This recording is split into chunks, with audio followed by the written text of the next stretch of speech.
السلام علیکم ورحمۃ اللہ وبرکاتہ۔ میں محمد نظام الدین دربھنگہ بہار انڈیا سے ہوں۔ آج ایک خاص موضوع پر میں آپ لوگوں سے بات کرنا چاہتا ہوں۔ وہ یہ ہے کہ سہارنپور کے ایک نو فارغ عالم ہیں جنہوں نے مولانا طارق جمیل صاحب کے حوالے سے چند باتیں عرض کی ہیں۔ انہوں نے کہا ہے مولانا طارق جمیل صاحب کے بیان کرنے کے حوالے سے کہ وہ کس کس طرح کی باتیں بیان کرتے ہیں، اور انہوں نے انہیں مفید مشورے سے بھی نوازا ہے کہ انہیں اس طرح نہیں بلکہ اس طرح بیان کرنا چاہیے۔ اور کمال کی بات تو یہ ہے کہ اس میں انہوں نے کہا کہ مولانا طارق جمیل صاحب سے میں مل کر کے معافی مانگوں گا، اور انہیں چاہیے کہ وہ مسائل معلوم کریں مفتی طارق مسعود صاحب سے، مولانا منظور مینگل صاحب سے، اور جو بھی ان کے شاگرد ہیں ان سے مسائل معلوم کریں۔ بھائی یہ بات تو اپنے آپ میں بڑی عجیب و غریب بات ہے۔ مولانا طارق جمیل صاحب کوئی بچے تھوڑے ہی ہیں، کوئی ابھی پنجم کے یا پھر ششم کے یا پھر نو فارغ عالم تھوڑے ہی ہیں۔ مولانا طارق جمیل صاحب ظاہر سی بات ہے اتنے بڑے دیندار اور اتنی سمجھ بوجھ والے، اور ان کے آپ کئی بیانات ہیں جس میں جو بالکل تسلسل کے ساتھ بالکل زبردست انداز میں کتنے سارے بیانات ہیں جس میں آپ سنیں گے اور دیکھیں گے کہ وہ بہت سارے علمی نکات بیان کر رہے ہیں۔ تو مولانا طارق آپ صلی اللہ علیہ وسلم کی کئی ساری جو چھوٹی چھوٹی سنتوں کو، آپ صلی اللہ علیہ وسلم کے اوصاف کو بالکل منوان حدیث کے الفاظ نقل کر دیتے ہیں۔ ایسا مقرر تو بہت کم ہے، ایسا مبلغ، ایسا واعظ تو صدیوں میں پیدا ہوتا ہے میرے بھائی۔ تو اب دیکھیے کہ اتنی بڑی عظیم الشان ہستی اور اتنی بڑی شخصیت، ان کو یہ کہنا کہ ان کے شاگردوں سے مسئلہ پوچھیں، اور دلیل میں یہ کہنا کہ ان اکرمکم عند اللہ اتقاکم، پوچھنے میں کوئی خرابی نہیں ہے، میرے بھائی اپنے آپ میں بڑی عجیب و غریب بات ہے۔ اگر میں علی الفرض و تقدیر میں مولانا ارشد مدنی صاحب سے کہوں کہ ان کو چاہیے کہ مفتی سعید صاحب سے مسئلہ معلوم کرتے ہیں، تو یہ اپنے آپ میں بڑی عجیب و غریب بات نہیں ہوگی؟ مولانا ارشد مدنی صاحب ظاہر سی بات ہے وہ بھی بڑے عالم ہیں اور سمجھ بوجھ رکھتے ہیں، دانش مند ہیں، مسائل سے بھی واقفیت ہے اور دنیاوی اور سیاسی امور سے بھی واقفیت ہے، تو ان کو ہم کیسے کہیں؟ خاص طور پر ایسے موقع سے کہ ان کو چھوٹے آدمی سے مسئلہ معلوم کرنے کے لیے، پوچھنے کے لیے کہا جائے، یہ اپنے آپ میں بڑی عجیب و غریب بات ہے۔ اور پھر یہ کہنا کہ ہم معافی مانگ لیں گے، یہ سمجھ میں آنے والی بات نہیں ہے، ایک بات۔ دوسری بات یہ ہے کہ مولانا طارق جمیل صاحب کے حوالے سے انہوں نے کہا کہ انہوں نے ایک حدیث بیان کیا جس میں یہ کہا کہ آپ صلی اللہ علیہ وسلم ایک یہودی کا جنازہ دیکھ کر کے کھڑے ہو گئے۔ ظاہر سی بات ہے یہ حدیث ہے، یہ بخاری شریف کی حدیث نمبر 1312 ہے۔ یہ حدیث بخاری شریف کے اندر بیان کی گئی ہے۔ ان نبی صلی اللہ علیہ وسلم مرت به جنازۃ فقام فقیل له انها جنازۃ یہودی فقال الیست نفسا، کہ آپ صلی اللہ علیہ وسلم کے پاس سے ایک جنازہ گزرا، اس پر آپ صلی اللہ علیہ وسلم کھڑے ہو گئے، تو کسی کہنے والے نے کہا کہ اے نبی اکرم یہ تو یہودی کا جنازہ ہے۔ تو آپ صلی اللہ علیہ وسلم نے کیا فرمایا؟ آپ صلی اللہ علیہ وسلم نے یہ تو نہیں فرمایا کہ کسی کا بھی جنازہ ہو تو اس قابل ہے کہ ہم اس کی تعظیم کریں اور تکریم کریں، بلکہ آپ صلی اللہ علیہ وسلم نے فرمایا الیست نفسا، کیا یہ روح نہیں ہے؟ Is it not human soul, کیا یہ انسانی روح نہیں ہے؟ تو دیکھیے اس حدیث کے اندر دراصل جو ہے ایک انسانیت کی تعلیم ہے، ایک اخلاق کی تعلیم ہے، ایک بھائی چارے کی تعلیم ہے، ایک ہمدردی اور اخوت اور محبت کی تعلیم ہے۔ تو ہمیں دیکھنا چاہیے کہ حدیث کس پس منظر میں ہے۔ اب رہی بات مولانا طارق جمیل صاحب کی، موصوف صاحب نے یہ بھی کہا کہ مولانا طارق جمیل صاحب صرف اور صرف محبت محبت محبت کی بات کرتے ہیں، اور ان کو قرآن کریم کی آیت محمد رسول اللہ والذین معہ اشداء علی الکفار رحماء بینہم تراہم نظر نہیں آتا ہے۔ اسی طریقے سے ان کو یا ایھا الذین آمنوا لا تتخذوا الکافرین اولیاء من دون المؤمنین نظر نہیں آتا ہے۔ ایسے ہی یا ایھا الذین آمنوا لا تتخذوا الذین اتخذوا دینکم ہزوا ولعبا من الذین اوتوا الکتاب من قبلکم والکفار اولیاء نظر نہیں آتا ہے۔ ایسے ہی ولن ترضی عنک اليہود ولا النصارى حتى تتبع ملتهم نظر نہیں آتا ہے۔ ایسے ہی ودوا لو تکفرون کما کفروا فتکونون سواء نظر نہیں آتا ہے۔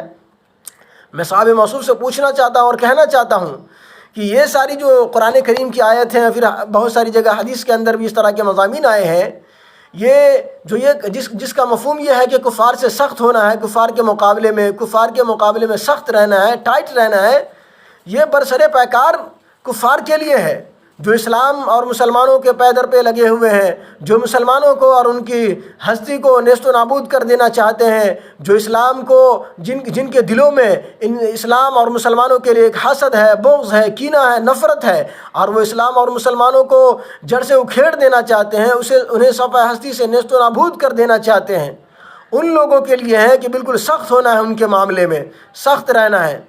لیکن رہے وہ لوگ کہ جو ایسے نہیں ہیں، بلکہ جن سے معاہدہ ہے، جس طریقے سے آپ دیکھیے یہاں ہندوستان ایک ڈیموکریٹک کنٹری ہے، اسی طریقے جب ہندوستان ایک ڈیموکریٹک کنٹری ہے تو یہاں پر ہم اس طریقے کی بات نہیں کریں گے کہ علی اطلاق ہم یہ کہیں کہ ہندوؤں سے ہم کو نفرت ہے، ان کے مقابلے میں ہم کو سختی برتنی ہے، ہمارا انداز اور لب و لہجہ سخت ہونا چاہیے، ہر چیز میں ہم کو ان سے بہت سختی کے ساتھ پیش آنا ہے، نہیں، بلکہ خود قرآن کے اندر اللہ تبارک و تعالیٰ نے فرمایا وَقُولُوا لِلنَّاسِ حُسْنًا وَأَقِیمُوا الصَّلَاةَ وَآتُوا الزَّکَاۃَ، پہلے پارے میں کہ لوگوں سے نرمی کی باتیں کرو، قَوْلًا لَیِّنًا وَجَادِلْهُمْ بِالَّتِی وَلَا تُجَادِلْهُمْ إِلَّا بِالَّتِی ہِیَ أَحْسَنُ، کہ ان سے اچھے طریقے سے پیش آنا ہے، نرم گفتگو سے پیش آنا ہے، نرم گفتار، خوش گفتار ہونا ہے۔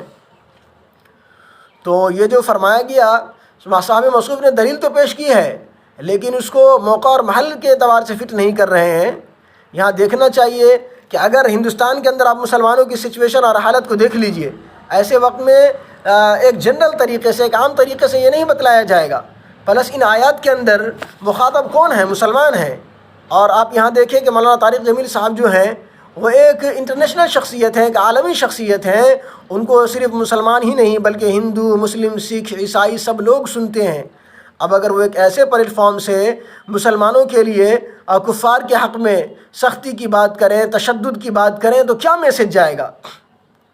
کہ بتلائیے کیا میسج جائے گا؟ کتنا برا میسج جائے گا۔ آلریڈی اگر آپ جہاں تک آپ بات کریں ہندوستان کے حالات کی اور اس کے پولیٹیکل سچویشن کی، تو جو پارٹیاں نفرت پھیلاتی ہیں تو اس کے خلاف بولنے والے تو بہت لوگ ہیں، خاص طور پر اویسی کی پارٹی ہے جو کھل کر کے بولتی ہے، اور بھی کئی ساری پارٹیاں ہیں جو کھل کر کے بولتی ہے کہ نفرت پھیلانے والی پارٹیاں ہیں، ان کا بائیکاٹ کرنا چاہیے اور ان کا ساتھ نہیں دینا چاہیے۔ چنانچہ بہت سی پارٹیاں مل کر کے ایک پارٹی کو سائڈ کرنے کے لیے لڑتی ہیں، میدان میں آتی ہیں۔ تو یہ دلیل دینا یہ ایسے موقع کے لیے کارگر نہیں ہے۔ اور دوسری بات یہ ہے کہ اس حدیث کے حوالے سے تو یہ حدیث صحیح ہے، بخاری شریف کی حدیث ہے۔ ظاہر سی بات ہے جب حدیث ہے تو اگر اس کے اندر کوئی خرابی ہوتی تو اللہ تبارک و تعالیٰ کی طرف سے محمد عربی صلی اللہ علیہ وسلم پر وحی نازل کی جاتی اور کہا جاتا کہ آپ کا یہ عمل ٹھیک نہیں رہا، آپ کو ایسا نہیں کرنا چاہیے، بلکہ یہ صحیح ہے۔ تو صحیح چیزوں کو بیان کرنے میں مذائقہ نہیں ہے۔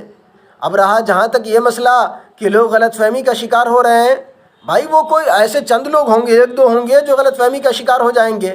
ظاہر سی بات ہے مولانا طارق جمیل صاحب کے کہنے کا مطلب یہ ہے کہ وہ ایک انسانیت کی بات کر رہے ہیں، وہ اخلاق کی اور ہمدردی کی بات کر رہے ہیں، اخوت و بھائی چارے کی بات کر رہے ہیں۔ اور آپ صلی اللہ علیہ وسلم اس حدیث کے اندر جو یہ ہے کہ یہودی کے جنازے کے پاس، یہودی کے جنازے کے آنے سے کھڑے ہو گئے، تو یہاں کس پس منظر میں آپ صلی اللہ علیہ وسلم کھڑے ہو گئے؟ کس بات کے لیے کھڑے ہو گئے؟ کیا یہودی کے یہودیت، صفت یہودیت کی وجہ سے کھڑے ہو گئے؟ نہیں، بلکہ ایک انسانیت کی وجہ سے۔ اسی وجہ سے آپ صلی اللہ علیہ وسلم نے فرمایا علیہ نفسن، کیا وہ انسانی روح نہیں ہے؟ کیا وہ انسان نہیں ہے؟ تو بعض مسائل ایسے ہیں جو انسانیت کے حدود سے متعلق ہوتے ہیں، انسانیت کے مسائل سے متعلق ہوتے ہیں، انسانی امور سے اس کا تعلق ہوتا ہے، اور بعض مسائل ایسے ہیں جن کا تعلق ایک خاص شرعی مسئلے سے ہوتا ہے اور اس کے ایک حدود ہوتے ہیں، قیود ہوتے ہیں، اس کی ایک باؤنڈری ہوتی ہے۔ تو صاحب موصوف نے جن آیات کا تذکرہ کیا، حوالہ دیا، تو یہاں ایک مسلمانوں سے مخاطب کیا گیا، مسلمانوں کو مخاطب کیا گیا ہے۔ تو ظاہر سی بات ہے اس کے مخاطب مسلمان ہیں، تو مسلمانوں سے ہم ایسی بات کریں گے، اور خاص طور پر ان کافروں کے مقابلے میں، ان کافروں کے ٹکر میں وہ بات ہوگی جو مسلمانوں کے برسر اقتدار ہوں۔ لیکن یہاں ہندوستان اور پاکستان کے اندر تو ایسی بات نہیں ہے۔ ہندوستان کے اندر تو جو شر پسند عناصر ہیں تو ان کو ساری دنیا جان رہی ہے، اور جو اچھے لوگ ہیں تو جنرل تو یہ بات تو نہیں کہہ سکتے ہیں۔ ٹھیک ہے، السلام علیکم۔ السلام علیکم ورحمۃ اللہ وبرکاتہ۔ میرا نام محمد مظاہر ہے، میں سہارنپور انڈیا سے ہوں، اور مظاہر علوم سے میں نے پڑھا ہے۔ 19 رمضان 1442 ہے آج، اور آج میں حضرت مولانا طارق جمیل صاحب کے لیے کچھ کہنا چاہتا ہوں۔ وہ میرے بزرگ ہیں، میں ان کا احترام کرتا ہوں، میرے بڑے ہیں، لیکن کبھی کبھی بڑوں کو بھی چھوٹے سمجھا سکتے ہیں. ففہمناہا سلیمان اس کی مثال ہے. میں کہنا چاہتا ہوں کہ حضرت آپ کا بیان فیس بک پر یوٹیوب پر گردش کرتے ہیں اور ان بیانوں سے لوگ بہت غلط مطلب نکالتے ہیں، اس لیے آپ مفتی طارق مسعود کی طرح تھوڑا سا مسئلہ بھی بیان کر دیا کریں. بات یہ نہیں ہے چھوٹے موٹے مسائل سے ایسے ہی گزر جائیں. بات یہ ہے کہ ان چھوٹے موٹے مسائل کی وجہ سے ایمان ہمارا خطرے میں آ جاتا ہے. اگر یہ ایمان آپ کے بیان کی وجہ سے خطرے میں آیا، چاہے آپ نے لاکھ لوگوں کو کروڑ لوگوں کو کلمہ پڑھایا ہو یا آپ کی وجہ سے دین ایمان پر آئے ہوں، اللہ کی ذات وہ ہے، وہ بے نیاز ہے، اسے ضرورت نہیں ہے کسی کے سجدوں کی، کسی کی عبادت کی. وہ پکڑ کر سکتا ہے. اگر آپ کے بیان کی وجہ سے بہت سارے لوگ سدھر رہے ہیں تو بگڑ بھی رہے ہیں. انڈیا میں دیکھو، آپ نے بیان کیا کہ اللہ کے نبی علیہ الصلوۃ والسلام کسی غیر مسلم کے جنازے کو دیکھ کر کے کھڑے ہو گئے. ٹھیک ہے، آپ نے تو کہا صرف کھڑے ہو گئے. یہ امت ویسے تو جاہل ہے، نا واقف ہے، نا علم ہے، لیکن جب مسائل کا استنباط کرتی ہے نا تو علماء کے ذرا ذرا سے بیان سے لمبے لمبے مسئلے نکالتی ہے. پتہ کیا مسئلہ نکالا؟ تو پھر تو بھائی جب جو ہے اتنا احترام دے رہے ہیں تو پھر چیتا کو آگ دینا بھی جائز ہوگا، پھر جو ہے ان کے جنازے کو کندھا دینا بھی جائز ہوگا. مولانا یہ امت بڑی عجیب ہے. من کثر سواد قوم فہو منہم. انہیں یہ نہیں معلوم ہے کہ جو جس قوم کی کثرت کو بڑھائے گا وہ انہی میں سے شمار ہوگا. اور حضرت ایک حدیث وہ بھی ہے کہ من رضی عمل قوم، کہ جو آدمی کسی قوم کے عمل سے راضی ہوگا، خوش ہوگا، پسند کرتا ہوگا، وہ بھی انہی میں سے شمار ہوگا. یہ احادیث سامنے رکھ کر کے حضرت بیان کیا کریں یا اپنے اس بیان کو جو ہے اس کی وضاحت فرمائیں. ہمارے یہاں لوگ چیتاؤں کو آگ دے رہے ہیں، ہمیں بڑی تکلیف ہوتی ہے. ہم نے مسئلہ دیکھا دارالعلوم کی ویب سائٹ پر، مدارالعلوم کی ویب سائٹ پر چیتا کو آگ دینا بھی حرام ہے اور کندھا دینا بھی حرام ہے. محبت ٹھیک ہے، محبت، لیکن وہاں تک محبت چاہیے جہاں تک ہضم ہوتی ہے اور جہاں تک اسلام نے کہا ہو. ہم نے آپ کو کبھی اس بات پہ بیان کرتے ہوئے نہیں سنا یا ایھا الذین آمنوا لا تتخذوا الکافرین اولیاء من دون اللہ. ہم نے آپ کو کبھی اس بات پر بیان کرتے ہوئے نہیں سنا والذین معہ اشداء علی الکفار رحماء بینہم. ہم نے آپ کو کبھی اس بات پر بیان کرتے ہوئے نہیں سنا ورد اللہ الذین کفروا بغیظہم لم ینالوا خیرا. ہم نے آپ کو کبھی اس پر بیان کرتے ہوئے نہیں سنا کہ یا ایھا الذین آمنوا لا تتخذوا الذین اتخذوا دینکم ہزوا ولعبا من الذین اوتوا الکتاب من قبلکم والکفار اولیاء. ہم نے آپ کو کبھی احب للہ پہ تو بہت سارا بیان سنا ہے، ابغض للہ پہ کبھی بیان نہیں سنا آپ کا. حضرت بہت ساری قرآن پاک کی آیتیں ہیں، ودوا لو تکفرون کما کفروا ولن ترضى عنك اليهود ولا النصارى. محبت کے چکر میں انڈیا کے لوگ اتنے چاپلوس ہو گئے ہیں حضرت، یہ ڈر ڈر کے اتنے گھٹ رہے ہیں کہ جہاں ضرورت نہیں ہوتی وہاں بھی اسلام کا فالودہ کر دیتے ہیں. میری مراد یہ نہیں ہے کہ ان سے نفرت کی جائے، میری مراد یہ ہے کہ جتنی محبت اسلام نے کہی ہے بس اتنی کریں، اس سے زیادہ نہ کریں. نیوٹرل رہیں، نہ ان کو برا سمجھیں، نہ تو ان کے مسئلوں میں ٹانگ اڑائیں اور نہ ہی جو ہے حد سے زیادہ محبت دکھائیں. ولا تعاونوا علی الاسم والعدوان کا کیا ہوگا؟ پھر جو ہے چیتاؤں کو آگ لگانا آپ کے بیان کی وجہ سے تو جائز سمجھ رہے ہیں، یہ پھر کیا ہوگا؟ کس کی پکڑ ہوگی اس کی وجہ سے؟ اور خوب آپ ہی کا بیان سب سے زیادہ شیئر ہوتے ہیں. وہی ہمارے بیان تو شاید شیئر بھی نہ ہو، کوئی شیئر کرے بھی نہ. اور میں نے یہ ویڈیو اس لیے بنائی ہے کہ پتہ نہیں ملاقات کا موقع زندگی میں کبھی ملے گا یا نہیں. ہم تو چھوٹے لوگ ہیں، ویسے بھی انڈیا کے ہیں، مولانا طارق جمیل پاکستان کے ہیں، بڑے فیمس اسکالر ہیں. بتائیں بھائی کیسے ہو جائے گی ہماری ان سے ملاقات؟ لیکن اگر کبھی ہوئی، اللہ نے اگر چاہا تو اگر ان کو برا لگا ہوگا معافی بھی مانگیں گے. لیکن حضرت بڑا دکھ ہے اگر اس امت کے نوجوانوں کا ایمان آپ کے بیان کی وجہ سے جاتا رہا قیامت کے، وہ کیونکہ وہ اس کو صحیح سمجھ رہے ہیں. اسلام اس چیز کا نام نہیں ہے صرف کہ جو ہے نمازیں پڑھ لی جائیں اور کلمہ پڑھ کے ایک طرف ہوگی. جہاں اسلام کے لیے اسلام کے شعائر کی پاسداری ضروری ہے وہاں کفر سے نفرت اور شعائر کفر سے احتراز بھی ضروری ہے.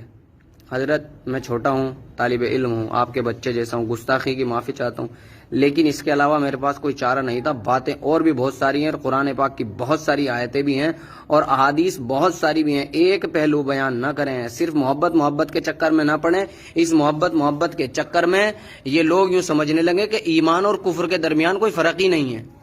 لا یستوی اصحاب النار و اصحاب الجنہ. اگر یہ ایمان اور کفر کے درمیان فرق نہ سمجھنے لگے نا پیار کے چکر میں، یہ محبت ہی محبت بانٹتے رہے، خدا کی قسم آپ صرف مکی زندگی کو بیان کرتے ہیں، مدنی زندگی کو بہت کم بیان کرتے ہیں.